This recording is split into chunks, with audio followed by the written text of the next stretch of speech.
ជំរាបសួរពុកម៉ែបងប្អូនទាំងអស់គ្នាថ្ងៃនេះនាងខ្ញុំនឹងមកបង្ហាញអំពីរបៀបក្នុងការដុតមាន់ស្ពៃក្តោបជាមួយនឹងខ្នោតែនៅក្នុងរូបនេះអត់មានខ្នោដោយសារតែខ្ញុំភ្លេចដាក់អញ្ចឹងណាបងប្អូនប៉ុន្តែនៅពេលដែលយើងរៀបចំចម្អិនរៀបខ្នោជាមួយនឹងស្ពៃក្តោបជាដំបូងគឺយើងមានគ្រឿងផ្សំដូចជាម្សៅស៊ុបខ្នុរចេងអំបិលប្រេងខ្យងមើមខ្ទឹមម្ដេងណាយើងបំវាយើងច្រាំវាមកអញ្ចឹងណាយើងមានស្ករសគល់ស្លឹកគ្រៃយើងក៏មានប្រេងឆាដែរបងប្អូនទាំងអស់គ្នាមានមាន់ស្ពៃក្តោបជាមួយនឹងខ្នោដែរសម្រាប់គ្រឿងផ្សំដែលខ្ញុំបានរៀបរាប់ទាំងអស់ហ្នឹងគឺយើងនឹងដាក់ចូលគ្នាដើម្បីយកទៅប្រឡាក់ជាមួយនឹងសាច់មាន់មុននឹងយើងដុតយើងយកគ្រឿងទាំងអស់ហ្នឹងយកមកច្បល់ជាមួយនឹងមាន់ដែលយើងបានកាប់រួចបងប្អូនយើងកាប់ជាដុំធំៗតិចមុនណាច្បល់ជាមួយនឹងគ្រឿងទេសហ្នឹងឲ្យវាចូលជាតិជាមួយនឹងសាច់មាន់តិចមកហើយយើងផ្អាប់សាច់មាន់ហ្នឹងទុកប្រហែលជា1នាទីទៅ2នាទីទៅបងប្អូនក្នុងពេលដែលយើងផ្អាប់សាច់មាន់ទុកហ្នឹងបងប្អូនអាចងាកទៅរៀបចំខ្ទះដើម្បីដុតមាន់របស់យើងហើយសម្រាប់ការរៀបចំខ្ទះរបស់យើងគឺជាដំបូងយើងដាក់បាតជាមួយនឹងស្លឹកគ្រៃបងប្អូនគល់ស្លឹកគ្រៃយើងហ្នឹងរៀងច្រើនតែមកយើងដាក់ខោមត្រូបាតបងហើយយើងដាក់បន្លែណាដែលយើងរឹងអញ្ចឹងដូចយើងដុតមាន់ជាមួយនឹងខ្នោហើយនឹងស្ពៃក្តោបអញ្ចឹង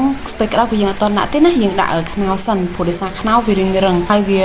អត់ងាយឆ្អិនអញ្ចឹងណាហើយយើងរៀបខ្នោហ្នឹងជារង្វង់មកណាបងប្អូនដើម្បីយើងងាយស្រួលដាក់មាន់ដែលយើងបានប្រឡាក់មុនហ្នឹង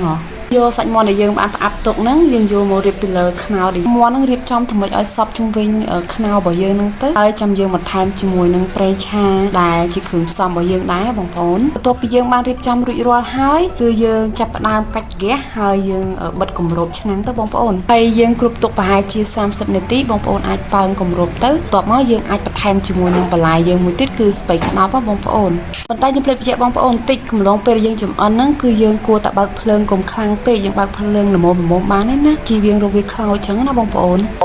បន្ទាប់ពីយើងបានដាក់ស្ពៃក្តោបហើយយើងបិទគម្របមួយសាទៀតបងប្អូនប្រហែលជារយៈពេល5-10នាទីបន្ទាប់មកយើងអាចប៉ើងគម្របឆ្នាំងបានបន្លែឬក៏សាច់មាន់របស់យើងគឺបានឆ្អិនល្អមែនទេបងប្អូនអាចដួសពិសាទាំងអស់គ្នាបានហើយសម្រាប់ទឹកត្រីរបស់យើងខ្ញុំនឹងចែកម្លែកបងប្អូននៅវីដេអូក្រោយមួយទៀតក្នុងការធ្វើទឹកត្រីយ៉ាងម៉េចឲ្យពុកជាមួយនឹងសាច់មាន់ជាមួយនឹងបន្លែដែលយើងបានដុតហ្នឹងឲ្យចូលជាតិចាប់ជាតិគ្នាអញ្ចឹងណាបងប្អូនដូចទស្សនានៅវីដេអូបន្ទាប់ទៀតណាអរគុណជម្រាបលា